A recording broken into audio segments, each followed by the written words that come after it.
बहुत ध्यान से एकाग्रता पूर्वक सुनना।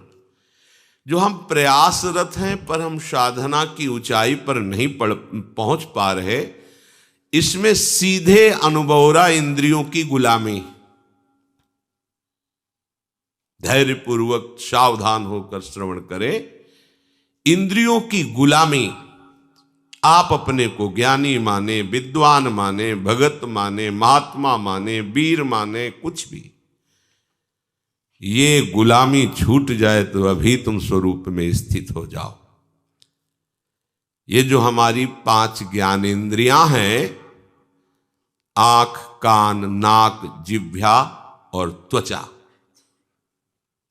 नेत्रेंद्री, श्रवणेंद्री, घ्राणेंद्री, रसेंद्री और त्वगेंद्री, ये 5 विषयों में, पूरी सृष्टि को इन 5 विषयों में रख दिया गया है।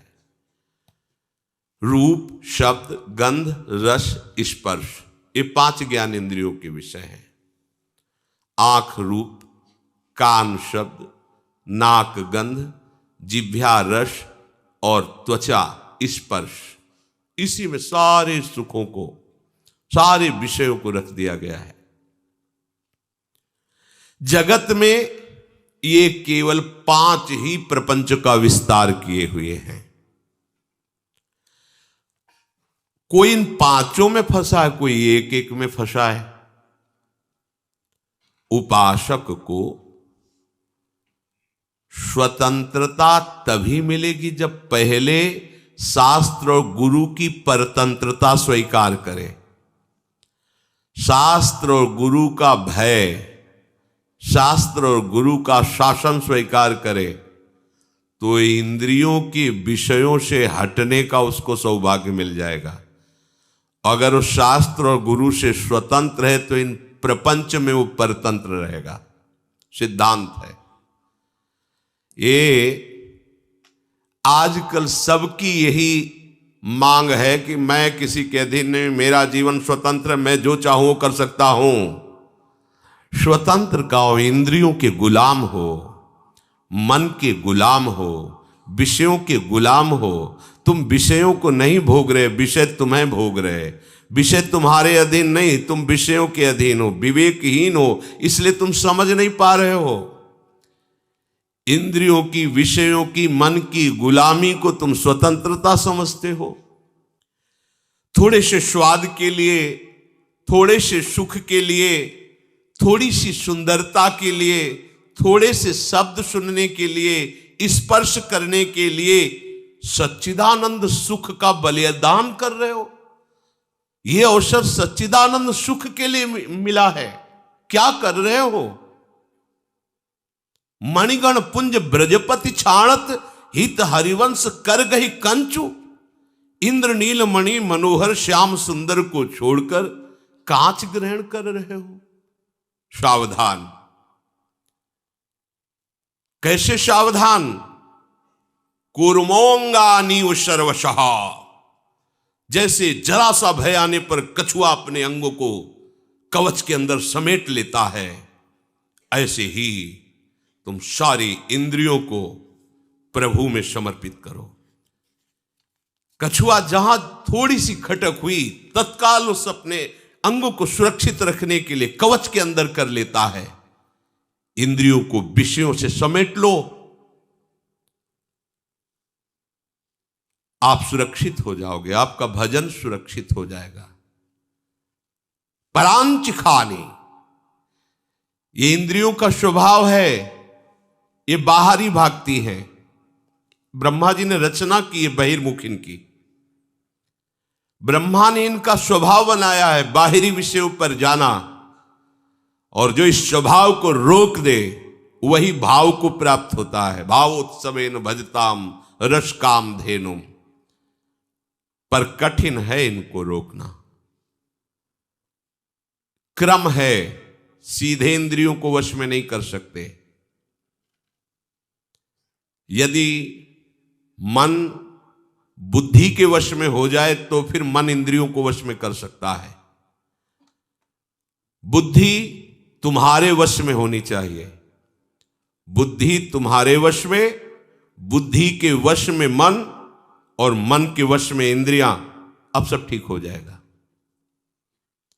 सरलता से इंद्रियों को रोका जा सकता है यदि ऐसा क्रम हो। इंद्रियों को हमें जहां लगाना है वहीं लगेंगी, पर उसके पहले मन को ठीक करना है। मन को ठीक करने के लिए पहले बुद्धि को ठीक करना है।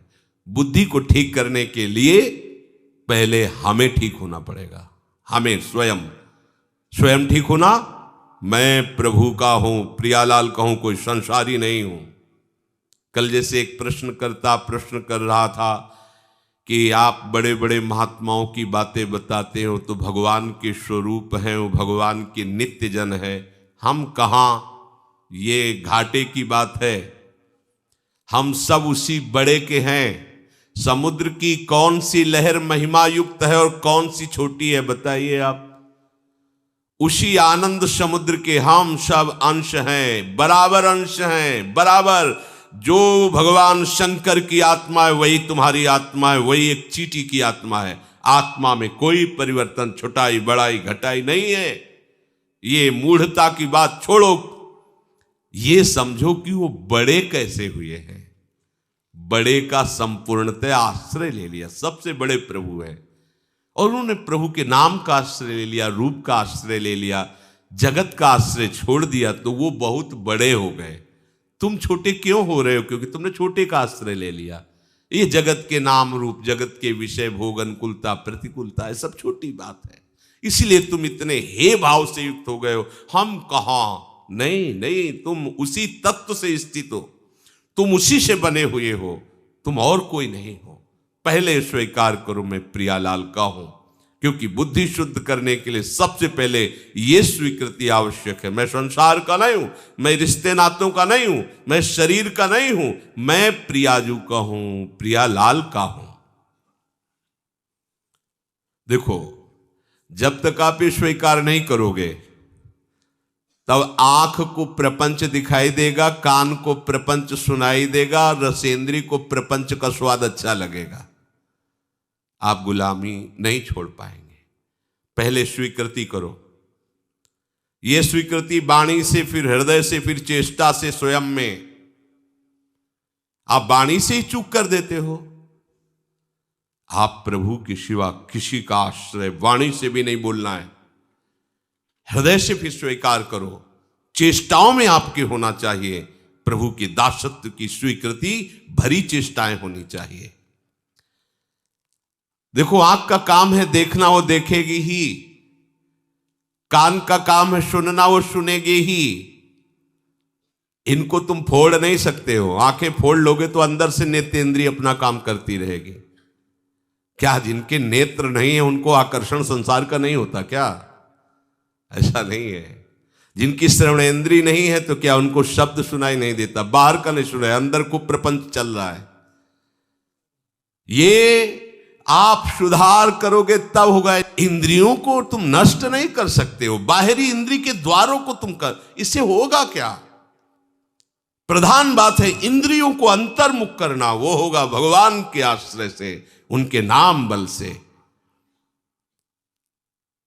हमारे पास आंख है, कितना बढ़िया है।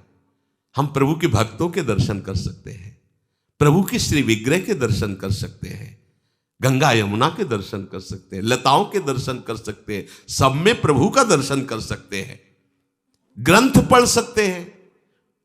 आंख ने हमारा क्या बिगाड़ा है? तुम इसको जो दिखाना चाहते हो वही वो दिख रही। हमारे कान हैं भगवान के यश सुनने के लिए, भगवान का नाम कीर्तन सुनने के लिए। जरूरी तुम प्रपंच सुनो, गंदी बातें सुनो? ये सब इंद्रियां हमारी बहुत सहायक हो जाएंगी यदि आप इस सूत्र को समझ लें। आप इंद्रिय विजयी हो जाएंगे अगर ये सिद्धांत समझ लीजिए। ध्यान से समझना। देखो, घोड़े रथ में जुते हुए हैं। रथ को खींचकर लक्ष्य पर पहुंचाना घोड़ों का ही काम है। रथ में घोड़े हैं, उनमें बहुत पावर है। ये बहुत अच्छी बात है, क्योंकि मार्ग तय करने के लिए मरे हुए घोड़े नहीं चाहिए, पावरफुल चाहिए। परंतु अच्छे मार्ग पे चलाना और बुरे मार्ग पे चलाना यह सारथी के अधीन बात है। घोड़ों को उनकी इच्छा पर छोड़ दोगे तो मार्ग से वो भटक जाएंगे।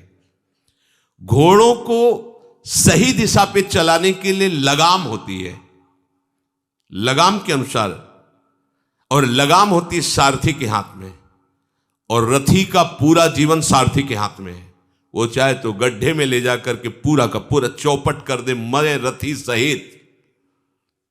बुरा रास्ता या अच्छा रास्ता ये रथी के ऊपर होता नहीं है, ये सारथी के ऊपर होता है। सारथी को ठीक रखना है। अगर जुते हुए घोड़ों की लगाम ढीली हो जाए और सारथी नशे में हो तो रथी का क्या होगा, विचार कर लो। क्या निर्दिष्ट मार्ग पर लगाम छोड़ने पर घोड़े चल पाएंगे? सारथी मद से मतवाला हो रहा है, क्या उसको पता है कि उसका लक्ष्य क्या है? वो भूल जाएगा क्योंकि मदिरा पिए हुए है। शास्त्रों में इंद्रियों को घोड़ों से तुलना की गई है। इंद्रियाणि हया नाहुर विषयास्तेषु गोचरान। बहुत बलवान घोड़े इंद्रियां हैं, उनकी लगाम मन है। मन रूपी लगाम को पकड़े हुए जो सारथी है वो बुद्धि है, और इसमें जो बैठा हुआ रथी है वो जीव है, वो आत्मा है। जो आत्मा है वो रथी है, रथ में बैठा हुआ है। विद्य शरीर रथ में तू, ये शरीर रथ है, आत्मा रथी है, बुद्धि सारथी है, मन लगाम है, इंद्रियां घोड़े हैं। ये शास्त्र कह रहा है। इसी रथ में बैठकर हमें अपने असली घर पर पहुंचना है, प्रभु के पास। ये रथ मिला है यात्रा तय करने के लिए, प्रभु के धाम में पहुंचना है। इसलिए अपनी आत्महत्या मत करो। आत्महत्या, अगर ड्राइवर नशे में है तो पूरा का पूरा गाड़ी चौपट कर देगा, ऐसी जगह भिड़ा देगा, ऐसी जगह गिरा देगा, बिना लक्ष्य के चला देगा। सबसे पहली दवा करनी है रोगी ड्राइवर की, सारथी की। ये विषय रोग से ग्रसित बुद्धि, जिसने निश्चय किया है कि भोगों में सुख है, नशेबाज ड्राइवर है, और बहुत जोर की मदिरा चढ़ी, उससे तुमने पूरी की पूरी रथ और अपना जीवन समर्पित कर दिया, तो अब नष्ट ही होने के सिवा कोई मार्ग नहीं। विषयी बुद्धि कहां गिराएगी जाके, देख लो कैसी दुर्गति हो जाती है, नष्ट कर देती बुद्धि। क्या बताए, मेरी बुद्धि भ्रष्ट हो गई थी, मैंने ऐसा क्यों किया। आजीवन जेल, मरने के बाद नरक। एक घटना ने पूरे जीवन को बदल दिया। क्या हुआ? सारथी नशे में हो गया, लगाम ढीली कर दी, घोड़ों ने बलवान है, ऐसी जगह डाल दिया जाके, पश्चाताप के सिवा हाथ में कुछ नहीं रहता। अब हमें सावधान होना, बुद्धि की दवाई करनी है। तेषाम सतत युक्तानाम भजताम प्रीति पूर्वकम तो ददामि बुद्धि योगम तम। ये बुद्धि योग ऐसी औषधि आई, अब ये नशे में नहीं, अब बिल्कुल चैतन्य बैठी है। लगाम को खींचे हुए मन को अपने अधीन किए, घोड़े जाओ वहीं रुक जाएंगे, जिधर उधर मुड़ जाएंगे। सजयति हरिवंश चंद्र नामोच्चार वर्धित सदा सुबुद्धि, रसिक अनन्य प्रधान सत साधु मंडली मंडनो जयति। जिसकी बुद्धि निरंतर हरिवंश नाम जपती है, वो सद्बुद्धि, उस बुद्धि में प्रकाश हो जाता है। प्रभु का नाम, प्रभु की लीला, प्रभु का रूप, प्रभु का गुण, यही बुद्धि में बैठना चाहिए। ये जो भोगों में बुद्धि बैठी हुई है, जगत की पद प्रतिष्ठा में बैठी हुई है, तो भोगैश्वर प्रसक्ता नाम तया प्रहत चेतसाम व्यवसायत्मिका बुद्धि समाधौ न विधीयते। बहुत नशे में है ये ड्राइवर, ले जाएगा खंडक में गिरा देगा। जिसका भोगों पे महत्व है, जो ऐश्वर्य को देखकर महत्व करता है, पद प्रतिष्ठा को देखकर महत्व करता है, भ्रष्ट बुद्धि है, वो व्यभिचारिणी बुद्धि है। अपने अनन्य प्रभु को छोड़कर अन्यत्र दृष्टि रख रही हो, कभी भी समाधि को, समता को प्राप्त नहीं हो सकती। ऐसी बुद्धि का त्याग करना चाहिए, अर्थात उसकी सलाह ना मान करके उसे अपनी सलाह देनी चाहिए। नाम जप करवावे, प्रभु की लीला गुण गायन करे, प्रभु के लीला गुण सुने, इससे बुद्धि निरोग होगी, स्वस्थ होगी। जो अपनी बुद्धि को शुद्ध नहीं करता है, वो मानो ऐसा करता है जैसे कोई अंधा अपनी लाठी को किसी अंधे के हाथ में दे दे। चलो भाई मार्ग तय करो, दोनों मरेंगे जाके किसी अंधे कुएं में, दोनों लड़खड़ा के गिर जाएंगे, लक्ष्य तक नहीं पहुंच पाएंगे, क्योंकि पता ही नहीं है, दिखाई ही नहीं दे रहा है। अंधे नैव नियमाना यथांधाः, जैसे किसी अंधे को अपना समर्पण कर दे मार्ग चलते हुए, तो दोनों गिरेंगे लड़खड़ा के। इसलिए आंख वाले को अपना जीवन समर्पित करो, जिसके सहारे सहारे हम प्रभु तक पहुंच जाए। यह आंख वाला शास्त्र है, सदगुरुदेव है, भगवत प्रेमी महात्मा जन है। अपने जीवन की बागडोर इनके चरणों में, इनकी आज्ञा के अनुसार चलना ही बागडोर सौंपना है। हमें चलाने वाली बुद्धि है, जिसके दो कार्य होते हैं। बुद्धि का दो कार्य है, विचार करना, मीमांसा, और उस पर शासन करना।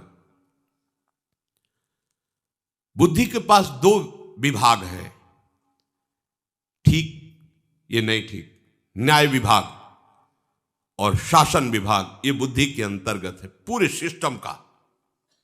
अगर बुद्धि ने से नहीं, मन हिल नहीं सकता, इंद्रियां भाग नहीं सकती, क्योंकि लगाम हाथ में खींच लिया। अब बुद्धि नशे में है, जिधर घोड़े खींच रहे हैं लगाम खींचती चली जा रही, सारथी बेहोश है, लगाम ढीली होती चली जा रही, बढ़ता रथ चला जा रहा है अमंगल की तरफ। मंगल भवन लक्ष्य में चलना था, अमंगल की तरफ जा रहा है। सुख सिंधु की तरफ बढ़ना था, दुखालय में बढ़ता चला जा रहा है। बुद्धि विकृत है तो न्याय क्या कर सकती है? ये बुद्धि मन के अधीन हो गई तो शासन क्या कर सकती, क्या संचालन करेगी लक्ष्य में पहुंचाने के लिए? निर्णय उल्टा करेगी बुद्धि, सारा का सारा लक्ष्य पलट के रख देगी, पतन हो जाएगा। बाद में कहते मेरी बुद्धि मारी गई, मेरी मति मारी गई, मैं निर्णय नहीं कर पाया, गलती हो गई। अब क्या? अब तो उसने गिरा दिया खंडक में, उठना मुश्किल हो जाएगा, सब टूट गया, उत्साह नष्ट हो गया। विपरीत बुद्धि का तत्काल इलाज करो, नहीं तो कहीं ना कहीं खंडक में गिरा देगी। ये विपरीत बुद्धि क्या है, कैसे पहचान हो? अधर्म धर्ममिति या मन्यते तमसावृता सर्वार्थान विपरीताश्च बुद्धि सा पार्थ तामसी। जो शास्त्र और गुरुजनों की आज्ञा का त्याग करके मनमानी आचरण करवाने में राजी हो, वो बुद्धि विपरीत है, तमोगुणी बुद्धि है। तामसी बुद्धि उल्टा निर्णय करती है। सीधा रास्ता जो संत सदगुरुदेव शास्त्र बताते हैं उस पे ना चल के अपने मन के अनुसार चलना, क्योंकि तमसा छन्न है, अविद्या से घिरी, अंधकार से घिरी हुई बुद्धि है, मोहग्रस्त बुद्धि है। मोहग्रस्त बुद्धि में ये सामर्थ्य नहीं रह जाती न्याय करने की, मोहग्रस्त बुद्धि में शासन करने की सामर्थ्य नहीं रह जाती।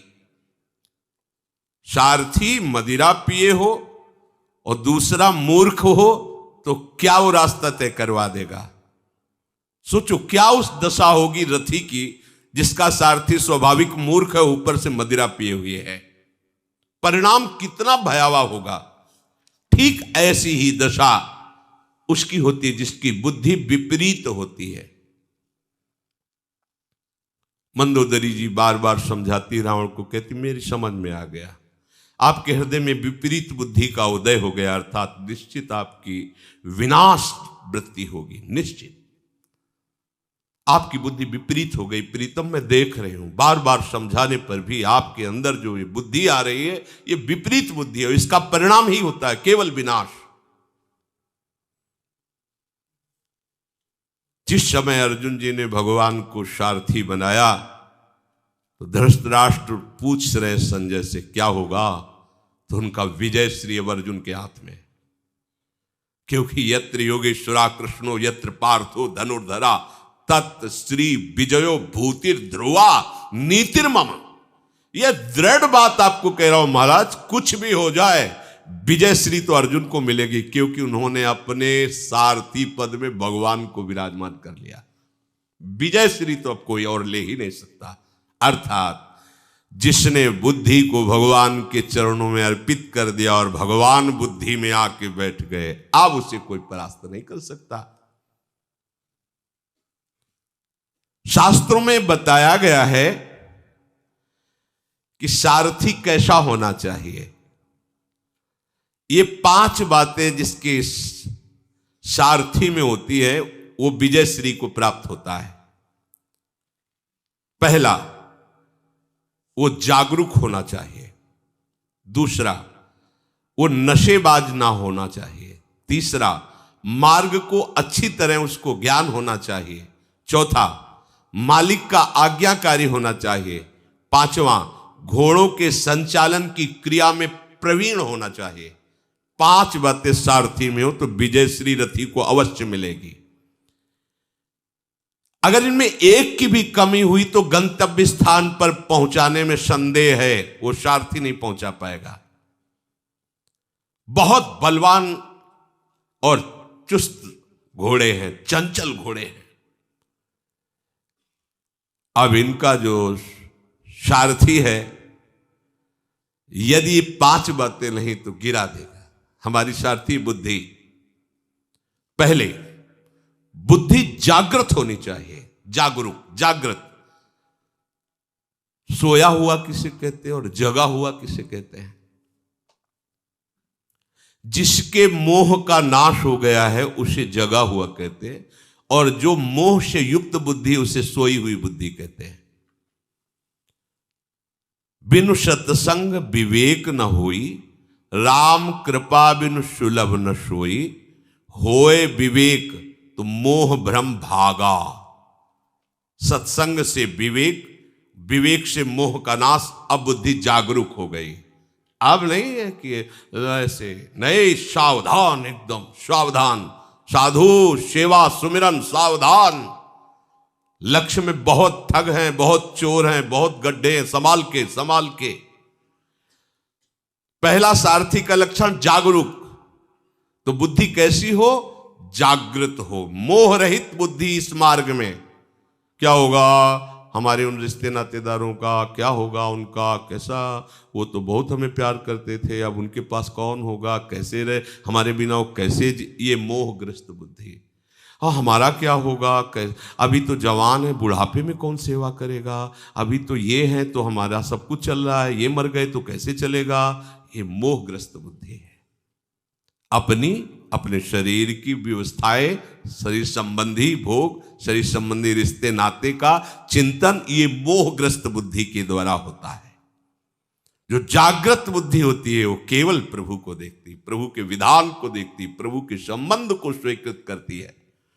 दूसरी, वो नशेबाज ना हो, अर्थात विषयों की मादकता में बुद्धि फंस न गई हो।